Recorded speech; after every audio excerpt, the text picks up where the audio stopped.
빠른 속도로 성장하는지 확인하는 방법을 제가 이번에 얘기하도록 하겠습니다. 그러니까 주식 투자를 하다 보니까 재무제표를 꼼꼼히 보는 것도 참 중요하지만 그 모든 재무제표를 다 보는 게 크게 의미가 없더라. 물론 이제 남들이 발견하지 못한 부분을 발견할 수는 있어요. 근데 그 효율이 그렇게 좋지는 않아요. 그리고 주식 투자에서 상승장에서는 이 재무제표가 그렇게 반영이 되지는 않습니다. 그러면 상승장일 때 가장 효과적으로 딱 필요한 부분만 보는 방법이 있어요. 이 부분만 보면은 주가가 오를 놈인지 안 오를 놈인지 많이 오를는지 조금 오를는지를 아는 방법이 하나 있습니다. 그게 뭐냐면 성장률이에요. 성장률. 성장률 자체가 우리말로 꿈이라고도 부릅니다. 이 기업은 나날이 돈을 버는 능력이 빠른 속도로 증가해요. 그러면 어떻게 될까요? 당연히 주가가 많이 오르겠죠. 이렇게 생각해 봅시다.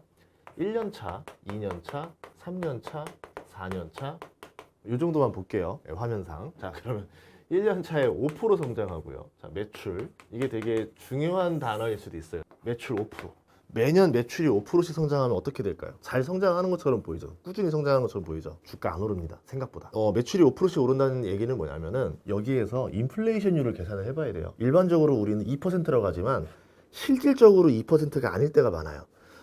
제가 느꼈을 때 그 주식시장에서 느끼는 상품 제품 가격을 인상할 수 있는 능력이나 이런 걸 보면 인건비나 모든 걸 다 고려해야 되기 때문에 5% 정도가 나와야 됩니다. 그러면 5%씩 성장하는 기업은 투자자 관점에서는 성장하는 기업이 아니라 성장이 멈춘 기업이에요. 그래서 매력이 없습니다.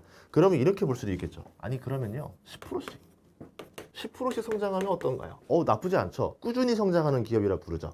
우리는 이런 기업을 뭐라 부르냐면요 배당할 때 쓰시면 됩니다. 배당주라 불러요. 보통 대표적으로 코카콜라 같은 기업들이 여기쯤에 해당되는 어중간한 대인 거예요.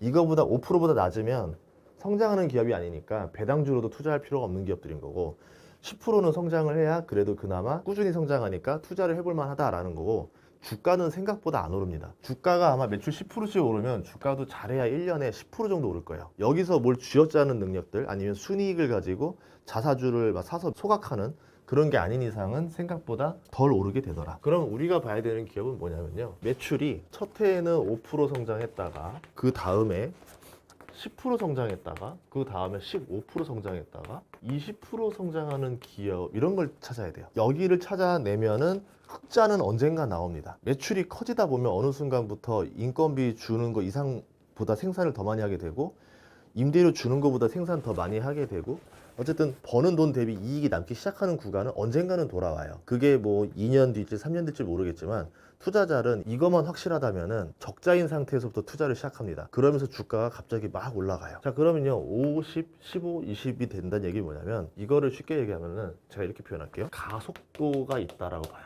점점점 빨라져요. 100m 뛸 때는 속도가 5% 빨라졌는데 100m에서 200m 뛸 때는 체력이 떨어져야 정상이 아닙니까? 근데 더 빨라져요. 속도가 10%더 올라가요. 자, 그러면 200에서 300 뛸 때는 15% 속도가 증가하고 300에서 400 뛸 때는 20% 속도가 증가합니다. 말도 안 되잖아요. 초반에는 매출이 적으니까 많이 뛸 수 있지만 매출이 커지면 커질수록 살이 찌면 찔수록 당연히 뛰는 속도가 느려져야 정상인데 살이 찌면 찔수록 달리는 속도가 점점 더 빨라진대요. 몸집이 커질수록. 그럼 얘는 어떤 뭐 괴물 같은 제품이나 서비스를 지금 만들어내서 시장을 싹쓸이하고 있는 중이구나 라고 인식할 수 있습니다. 대표적으로 엔비디아 같은 게 이런 걸 보여줬었고 SK 하이닉스라던가 삼성전자가 이런 모습들을 지금 보여주고 있으니까 주가가 그렇게 올라가고 있는 거예요. 환장합니다. 자 그러면 이렇게도 볼 거예요. 그런데 이런 기업들 치고 주가가 너무 비싼 것 같다라는 얘기를 해요. 영업이익이라는 게 있고요.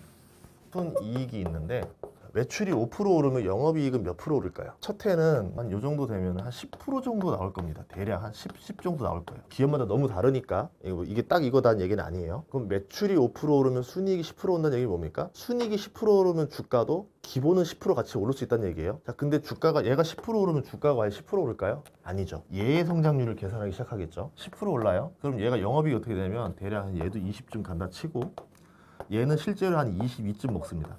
이제 슬슬 가속이 더 붙어요.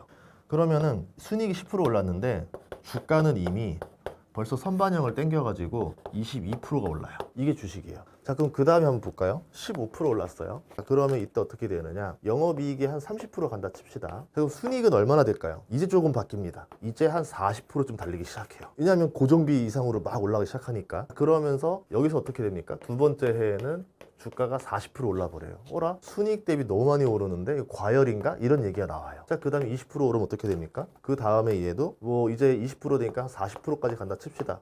좀 떨어질 수도 있고요. 자, 그런데 순이익은 그 어떻게 되느냐? 이 정도 올라가면은 성장하는 게 뭐 한 70%씩 올라가요. 어마어마하죠. 그럼 난리가 난 거죠. 와, 이 기업 미쳤어요. 지금 주가가 이번에는 70% 올랐어요. 이거 과열 아니에요? 막 이런 얘기 나옵니다. 자, 그러면 이제 이때부터 어떻게 하느냐? 개인 투자자들이 요 시기에 막 사기 시작합니다. 이게 보통 개미들이에요. 자, 어쩔 수 없어요. 자, 그런데 사이클이 있는 기업이 있어요. 반도체 같은 것들은 이러다가 갑자기 매출이 마이너스 5%를 꺾이는 순간이 와요. 영업이 어떻게 될까요? 마이너스 30%.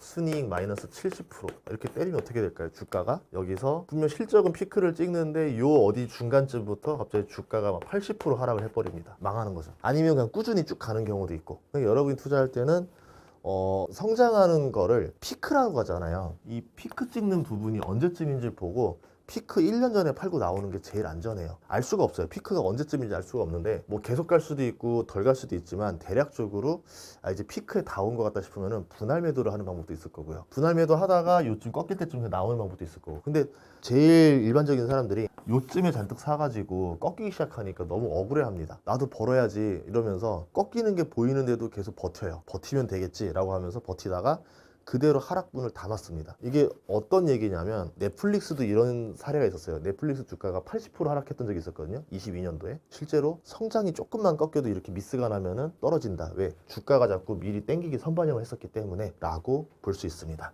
이게 성장률에 대한 얘기예요.